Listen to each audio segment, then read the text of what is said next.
If all our government and president can do is send thoughts and prayers, then it's time for victims to be the change that we need to see.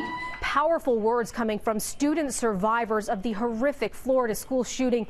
They are pushing for change at a gun control rally today, and they're challenging politicians and singling out President Donald Trump to do more to keep kids safe.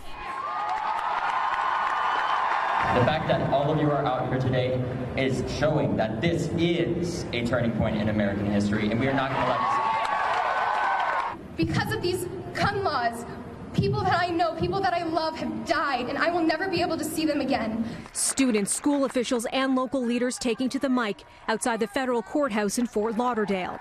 Ban assault weapons in the state of Florida.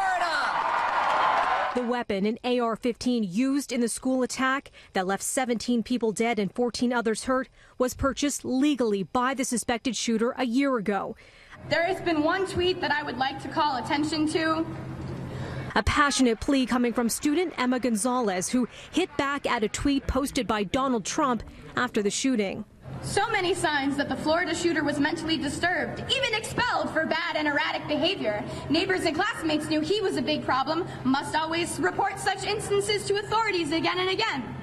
We did, time and time again.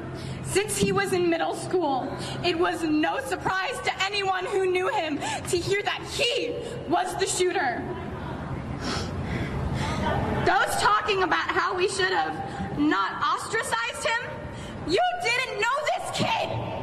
Okay, we did. We know that they're claiming that there are mental health issues, and I am not a psychologist, but we need to pay attention to the fact that this isn't just a mental health issue. He wouldn't have harmed that many students with a knife.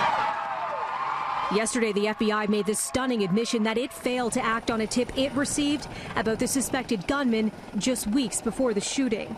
As for Trump, he and the First Lady met with some of the victims and first responders in Florida yesterday.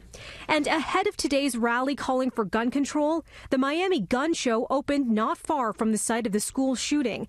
Among the weapons being sold, AR-15s, the same gun used in the attack just days ago.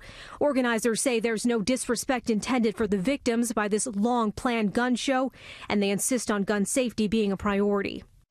As for the shooting suspect, a lawyer for him says the 19-year-old is willing to plead guilty to avoid the death penalty and a trial.